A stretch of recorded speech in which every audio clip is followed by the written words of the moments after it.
All right, so now we are recording. I can get started. So welcome everyone. Thank you for joining me for the Team Leader Workshop tonight. We scheduled it for 2 hours, but I'm going to try to keep it as short and sweet as possible. And if you come up with questions during the presentation, you can put them in the chat or you can write them down, whatever works best for you, and we can deal with those at the end of the presentation, if that works for everyone. Cool. So our agenda tonight, we're going to talk about what exactly is the PowerUp Cyber Games, why people want to participate. We're going to talk about what is a team leader, which is you guys. I'm going to show you a quick demo, just in case you haven't seen the platform yet. We're going to talk about what our Navigators can do for you. We're going to go over the timeline, the technical software requirements, and the competition topics. Then we're going to talk about scoring and performance reports. And at the end will be a bunch of contact information that you can either write down, or I can send you this presentation after our meeting if you would like. So what are the PowerUp Cyber Games? To sum up, it is a monthly youth cybersecurity CTF competition series for middle school and high school students. So the Cyber Games is a monthly CTF competition, takes place during the school year. A CTF is a special kind of cybersecurity competition designed to challenge its participants to solve computer security problems and/or capture and defend computer systems.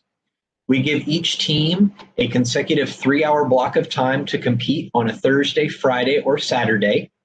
The specific day and time within the competition block can be changed each month due to school schedules and team leader availability.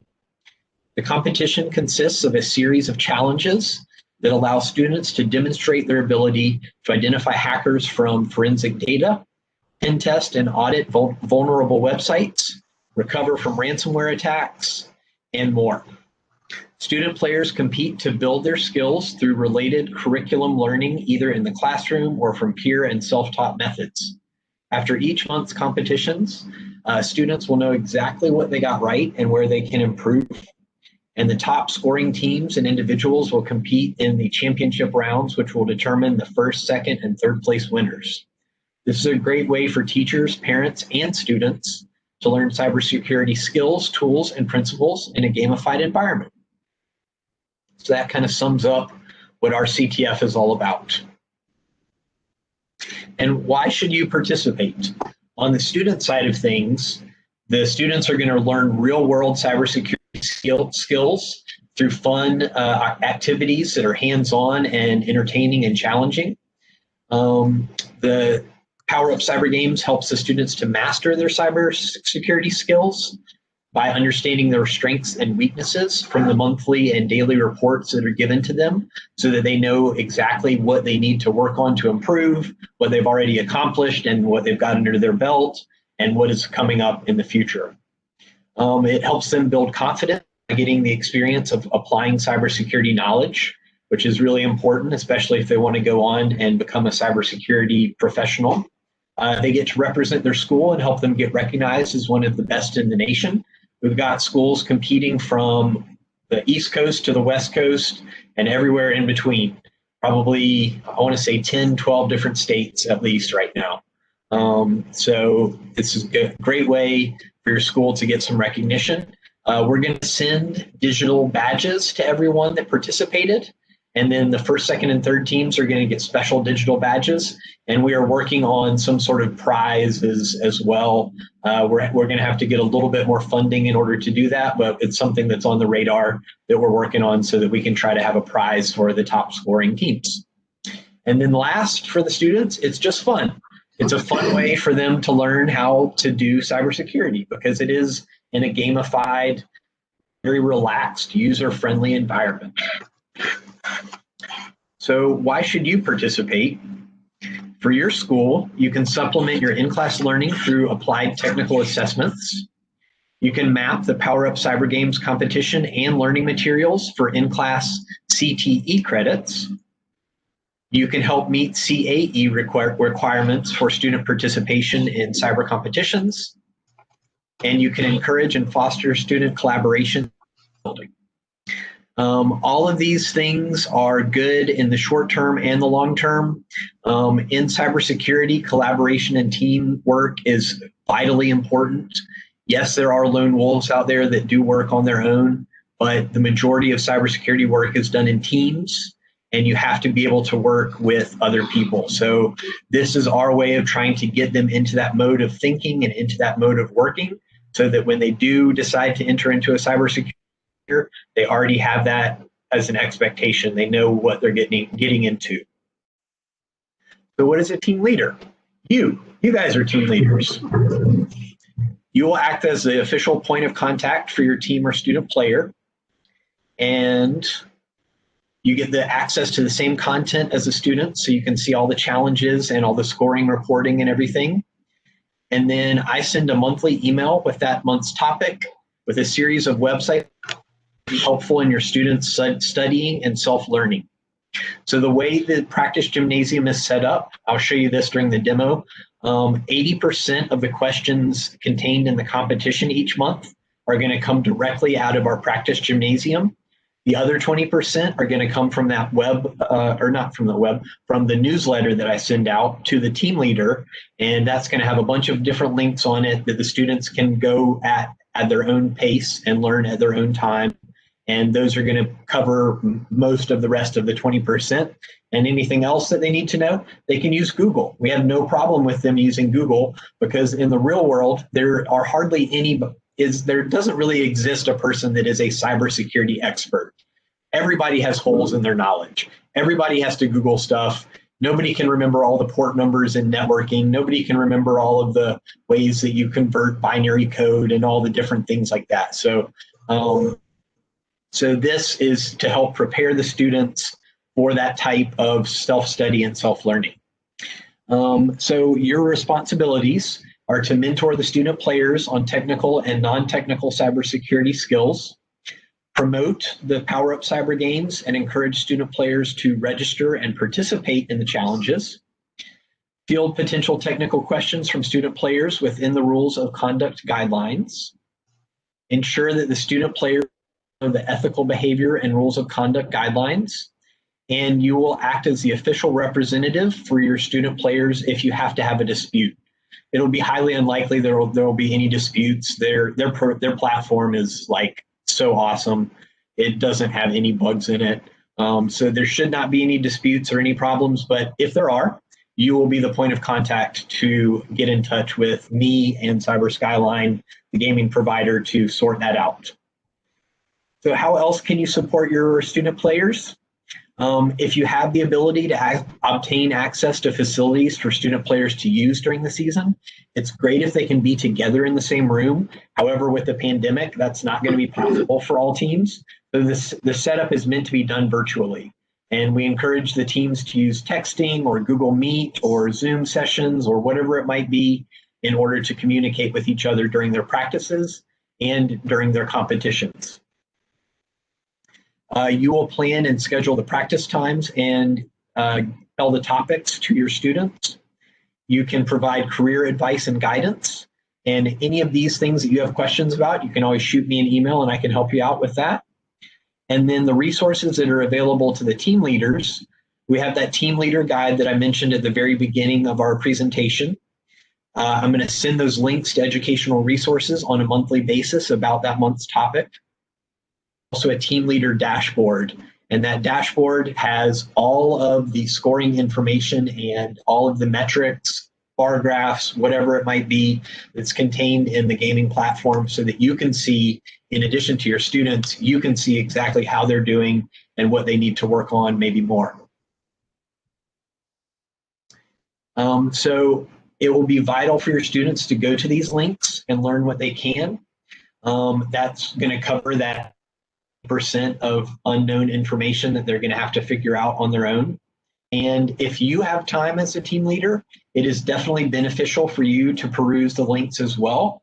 However, we understand that not all team leaders have that ability or the time in their schedule to do that. So The reason that we've set this program up in the way that we have is to make it as easy on the team leader as possible and put as much responsibility on the students for their learning and their progress and their success. All right, so now we have a little demo.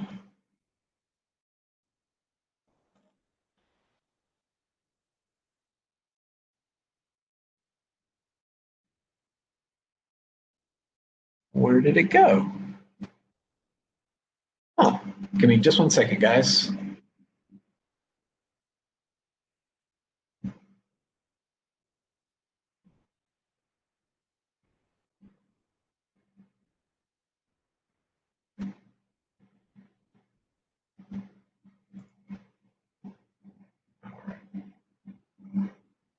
Now, can you see the Cyber Skyline login page?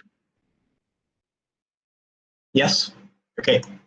So this is a landing page for login. We like it because it gets the students excited seeing this cybersecurity or cyberspace city of the future. Go ahead and log in. We're going to first come to the practice gymnasium contained over here on the left side. The practice gymnasium is going to tell you how many points you've scored, your accuracy rate, your completion rate, and your date of last activity. And it's going to give you a timeline versus points chart, because we've realized that some students do better in the morning or the afternoon or the evening or Saturdays, whatever. Orlando, you can't see it. Oh. I can't see it over here. Well, all right, let me see.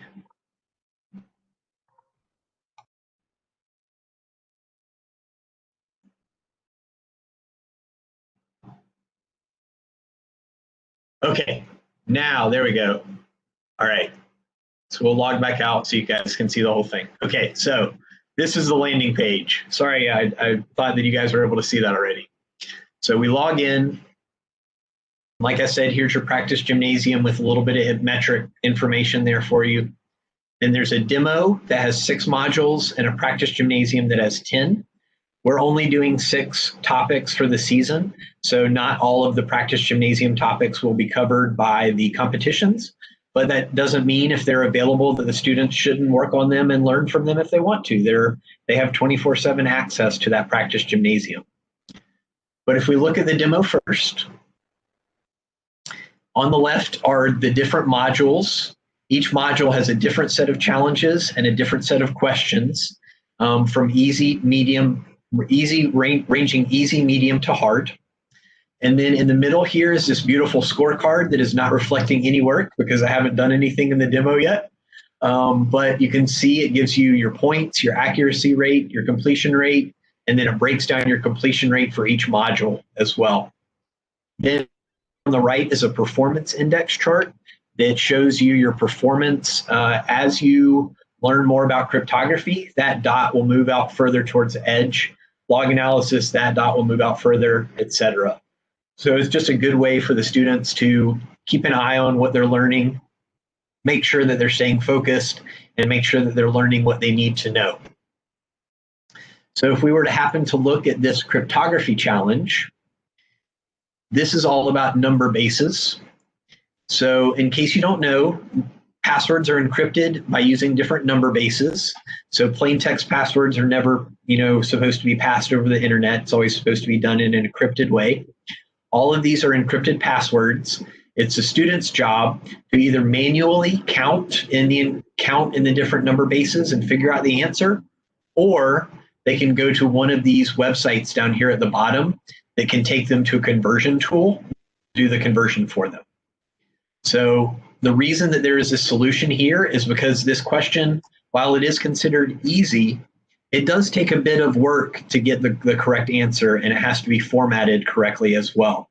So the solution is here with it in order to help reduce frustration on the student's part and make them feel good about what they're doing. Over here on the left, you can jump between all the different questions and different difficulties of this section. So if we wanted to look at a different question, we could just easily click on one, and then maybe we didn't like that one and we wanted to go back, we could just go back. So the students can jump back and forth however works best for them. The question mark is for hints. There's not going to be any hints in the demo. I don't think there's any hints in the practice challenges or practice gymnasium because there are sample solutions to a lot of the questions in the practice gymnasium. But then when the competition comes around in the medium, in some of the medium and some of the hard challenges, there will be hints available for the students. These hints do cost a few points if you redeem them.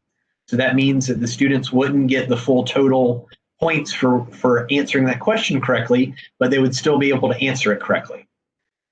Yet another way to reduce frustration and improve excitement and ability to be successful.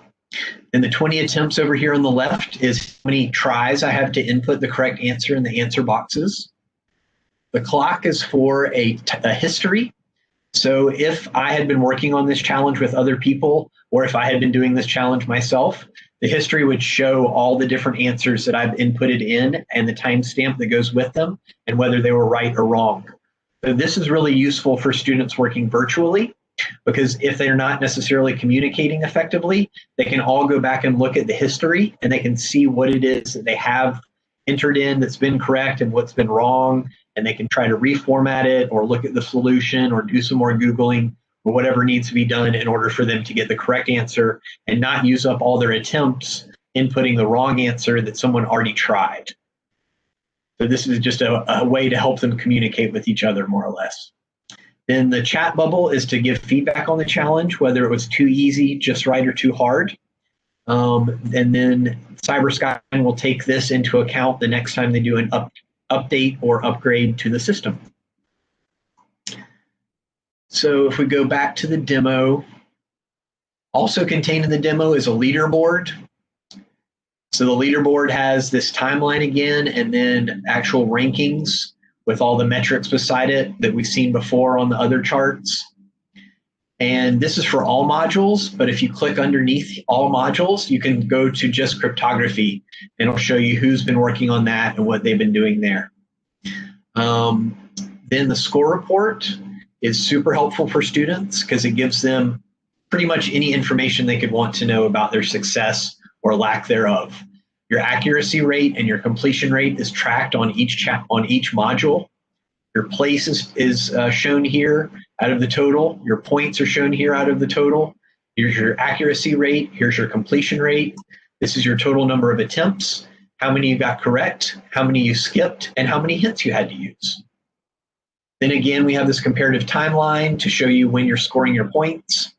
We have an accuracy versus points composite performance chart and a score distribution bar graph showing how many people are scoring in that percentage of points range. So that is the basic demo. Let's look at the practice gymnasium, because the practice gymnasium is where your students are going to spend most of their time. So like I said, there's 10 different modules over here. Over the course of the next 8 months, your students are going to be doing 6 of these. I do have those already listed out in order. If you're curious, shoot me an email and I'll send those over to you if I haven't already done that. Then here in the middle is that beautiful scorecard. But because I've actually been working on some of these challenges, it's reflecting my work that's been done. So you can see I've done about 1/3 of open source intelligence and about 1/4 of cryptography. And that's reflected over here in my performance index. The dots have moved out on the lines. So it really gives the student a good idea of where they are in their learning process. If we go into the open source intelligence challenge, the job of the students is to download the picture of the lamb, and they're going to look at the metadata of that picture. Under here is a solution, because this answer has to be formatted in a specific way. And if the answers are not formatted correctly, it won't take the answer. So they included a solution set here just in case people were not putting in the right answer so that they could move on to the next challenge without getting frustrated. So that was the first one. And if we look at the next one, this one is also easy, and it's called Lookup, because the students can literally just copy and paste these questions into Google and find out the answer to the questions relatively quickly and easily. And this is all about domain name service. So the way that websites are named, this is what these questions are about. And again, on the left side, you can jump between the questions. If there were any hints, they would show them there. Your number of attempts that you have, the history, and then the chat bubble to give feedback on the challenge.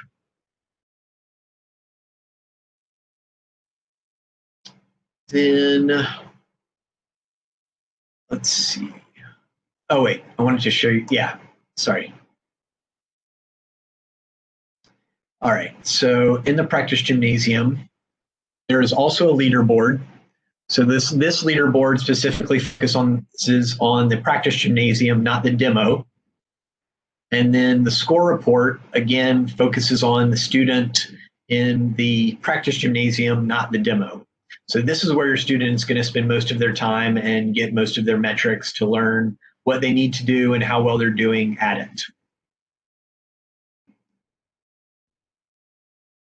So that is the basic platform. Up here, there's a support button. If something arises that you need to send a problem in or a question in, you can do that through the support ticket. I had to do this for a timestamp answer the first day that I was playing, and they fixed it within 15 minutes. So they stay on top of things. So is there any aspect of that any of you folks would like to see again?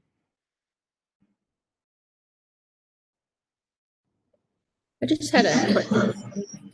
On the practice gymnasium, you said there was like 15 attempts on each one. So each challenge has its own number of attempts. Like open source has 4 challenges with 18 questions. Cryptography has 10 challenges with 16 questions. So each one is a little bit different. Okay. Awesome. Thanks. Of course. Anybody else? And Mike, are the solutions available to teachers? Yes, you have this. You have the access to all of this at just the same as your student does. Oh, so do the students also have access to all the solutions? In the practice gymnasium, yes. Gotcha. Yep. There won't be a solution with every question because some are just that easy that they don't need to have it. But with many of the questions, there will be a solution included. All right. Well, if there's no more questions. I just have a question. Go for it. Do we have to track time for each question for the students when it comes to competition? No, so you're going to have a 3-hour block of time that the competition will take place over. It usually only takes about 2 out of those 3 hours to answer the questions. All right, then I'm going to stop sharing this screen and go back to my other screen.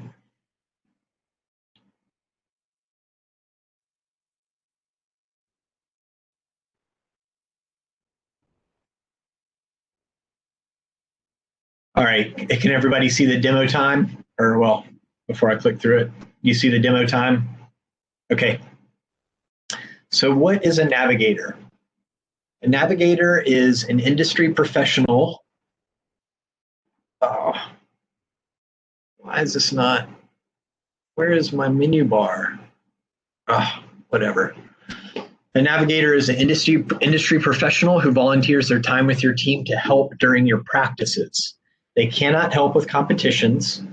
So email this email address if you want me to try to track down a navigator volunteer for your team.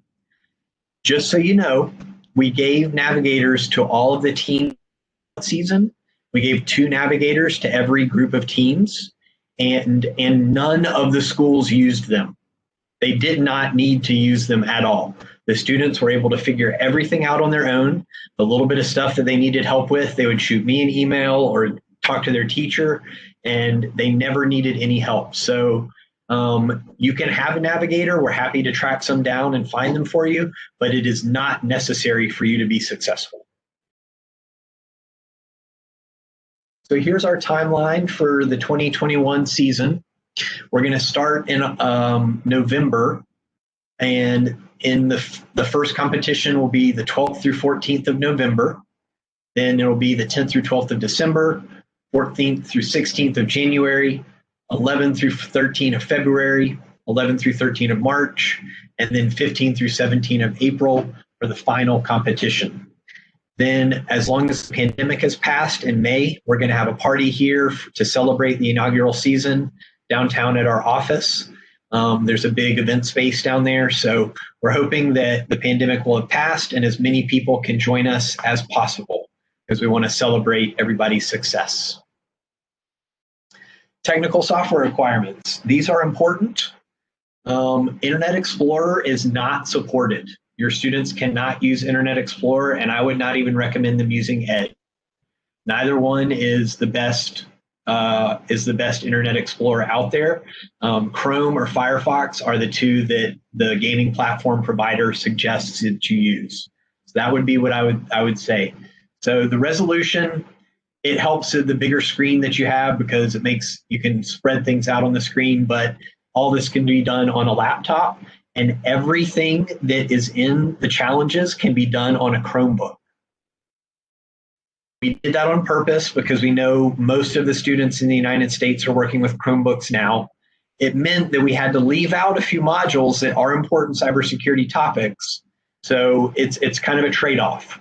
So the students are going to get the best of what they can get through the Chromebook. And then maybe in the next few years, when students are back in school and they have access to desktops and more laptops, then we can change that up. But for now, we have made everything available on the Chromebook. Then, then there's a recommended resolution. That's pretty typical, standard for a computer screen or a laptop screen. So nothing special there. Then our competition topics. So in November, it's going to be cryptography. Cryptography is all about encryption and coding and passwords and things like that. Open source intelligence is in December. Open source intelligence is all about gathering information on the internet from open sources. So for instance, when I was reaching out to some of you, I used 3 different websites in order to get people's names, emails, and phone numbers in order to get in touch with people. So that's part of what open source intelligence does, is track down information about people. Then in January is going to be log analysis. So this is a really important aspect of cybersecurity. All cybersecurity departments have log analysis as part of their job. So you're basically just reading off a list of different logs and double checking them to make sure that there's nothing funky going on, that no viruses have snuck in, that nobody's trying to access your platform without your permission. All that kind of stuff is found in log analysis. The next topic in February would be network traffic analysis, which is very similar to log analysis, but in this case, it's going to focus on your networking traffic, so the things that are going through your router in particular. Then in March, we have a Linux competition, and we've actually built in a Linux terminal into the Chromebook screen so that they can use Linux without having to download it onto their computer. If they do have the opportunity to download Linux onto a computer and download Kali, which is made by Debian, I think, then it's Kali.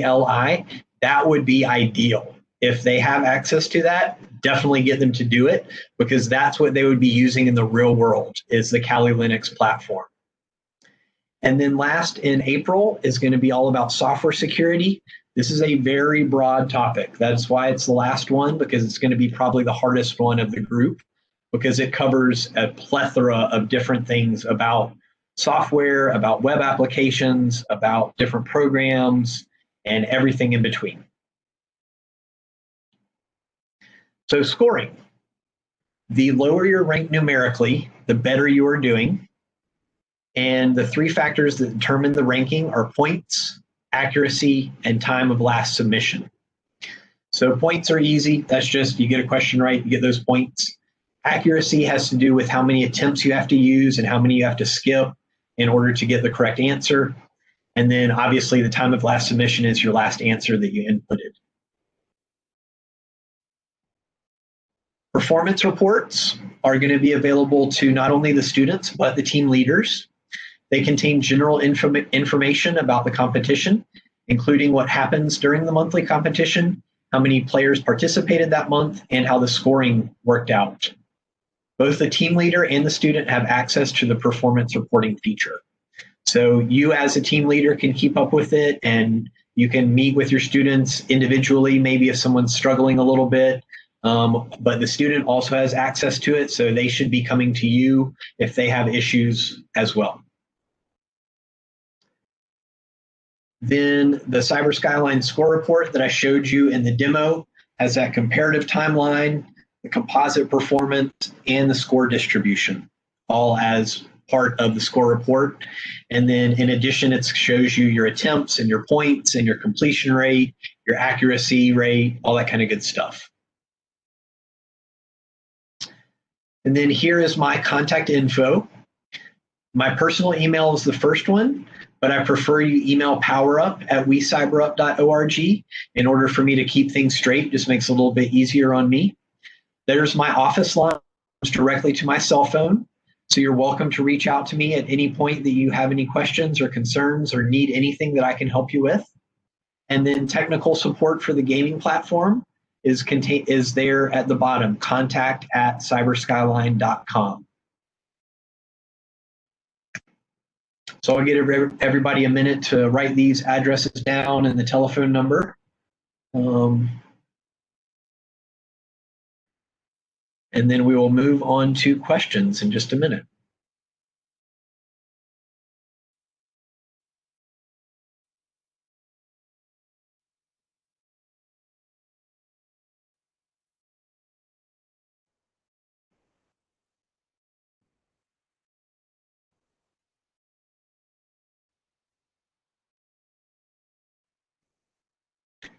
Did everybody get the information off the screen so far?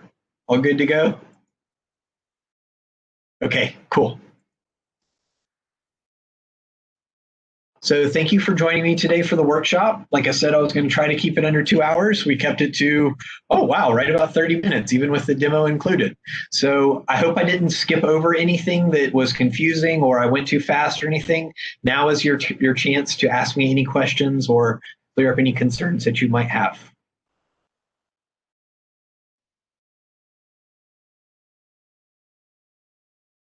Mike, I had just questions if it's okay. The Hacktober capture the flag, was that not part of this? Is that something else? Because I didn't see that on the calendar. No, totally separate, totally different, not related to it at all. Okay. The Hacktober is to celebrate National Cybersecurity Awareness Month. Okay, all right. It is its own event, but we're still taking registrants. We've got like 500 people signed up so far. Yeah, I've got my kids in that one too. I was like, I don't see it on the calendar. And then the email in the beginning, did you say that was called the Team Leader Guide, or was that the one that you said the email outlining the information in the beginning? Yeah, I think it says, I think the name of it is CyberUp, PowerUp, okay. Cyber Games. I think that's the name of it. Let me look real quick.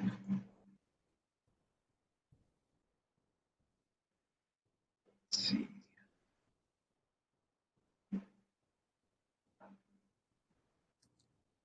Yeah, CyberUp, PowerUp, Cyber Games, Microsoft Word document. Awesome. Thank you. You're welcome. You're very welcome. Hey, Mike. Yes. What Lennox is again? I'm sorry, I know nothing about cybersecurity, so I just didn't quite understand that. Oh, that's fine. So Linux is an open operating system that's been around for practically forever. The Mac or Macintosh and Apple use Linux as their base. Linux is also used for Android and for some other applications, but it is specifically used very heavily in cybersecurity. So since it's an open source platform, if you have a desktop that's not a Chromebook, all you have to do is navigate to, you can just type in, just type that into your search bar, and then you'll be able to find it. Okay. Thank you. You're welcome. And then I see I missed something in the chat. So for the score report, are students compared within our school or within all competitors across the country? It's going to show you everybody, so that your team, how they stand in comparison to everybody else. Then Mike Cullen said, my class doesn't meet until the first week of November, so I'm struggling to get everybody registered. That's fine. I need to get, you can send me a student list, but I can't do anything with it until I have all the information. So I have to have all that information. I can't send my registration in until I have it. So I just have to wait for you guys to get it to me. So the sooner, but obviously we all have very busy lives, and it's not always the easiest thing to get kids and parents to fill out forms, no matter how short and simple they are. And we understand that. So you just get it to us as soon as you can.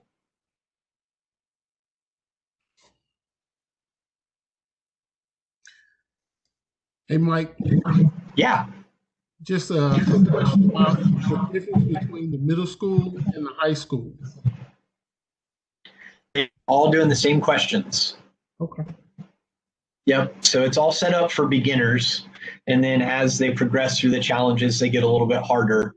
But it is meant for beginner teachers and beginner students.